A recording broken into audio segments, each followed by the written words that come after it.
En fait, je suis un Belge qui travaille au Luxembourg depuis 15 ans, qui cotise à la Caisse nationale des prestations sociales et qui ne comprend pas pourquoi, à cotisation égale, en fait, on ne recevra pas les mêmes prestations. Le problème est du traitement égal de tous les salariés au Grand-Duché. Le principe de la justice sociale n'est pas respecté. Et tout ce qu'on a pu faire, c'est de faire cette manifestation aujourd'hui. C'est au gouvernement de tirer les leçons. Et quand vous regardez la place, vous voyez la place est archi pleine. On a eu un succès aujourd'hui.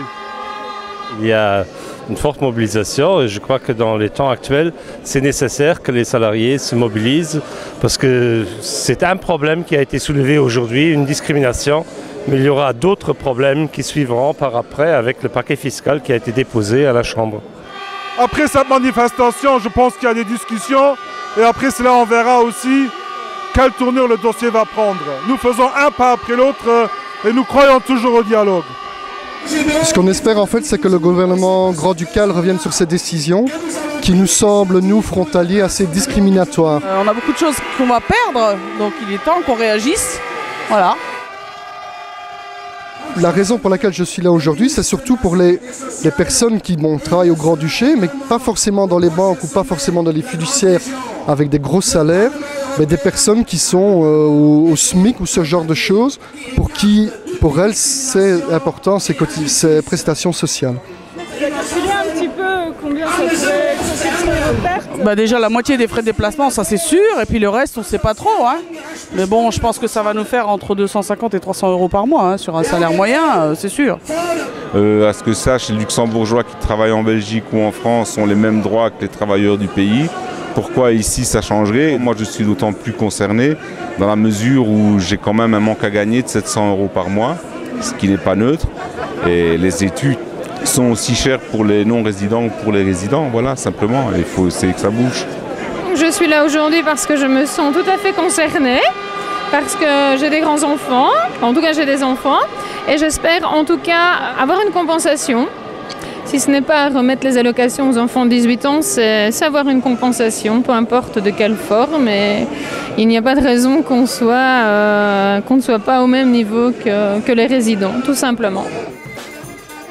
Nous sommes d'avis qu'il y a possibilité de faire de sorte qu'il n'y a pas seulement une compensation pour les résidents, mais également une compensation pour les frontaliers. Et c'est ça le but, de ne pas faire une différence, de ne pas faire de sorte qu'il y a 30 millions qui sont épargnés sur le dos des frontaliers qui payent leurs impôts ici. Nous trouvons cela fondamentalement injuste et nous sommes aussi d'avis que ça fait une division entre les salariés du pays. Et ici au Luxembourg, on a besoin de tous ceux qui travaillent ici, pas seulement d'une catégorie. Notre avenir est un avenir commun. Disons que j'ai des doutes que le gouvernement change suite à cette manifestation. Mais ce qui est certain, c'est qu'elle risque de se voir épinglée par la Cour européenne de justice, notamment pour cette fameuse discrimination entre travailleurs. D'après nos discussions qu'on a eues informellement avec le gouvernement, il n'y a aucune volonté de changer le paquet fiscal. Et dans ce contexte-là, nous allons remobiliser les gens pour faire entendre la voix des salariés et pour avoir une garantie du pouvoir d'achat dans ce pays. Par toutes les réformes qui sont proposées par le gouvernement, pas seulement les frontaliers sont touchés, mais plutôt les personnes les plus jeunes. On peut dire qu'ici au Luxembourg, on vit dans une gérontocratie, c'est-à-dire une certaine génération plus âgée prennent des décisions et la plupart des personnes ici, des jeunes, parce qu'aussi les jeunes luxembourgeois n'ont pratiquement plus de chance ici, ils doivent aussi s'établir à l'étranger. Les luxembourgeois deviennent aussi des frontaliers et je trouve que même les syndicats qui sont ici, ils voient seulement l'optique trop luxembourgeoise et pas une optique globale.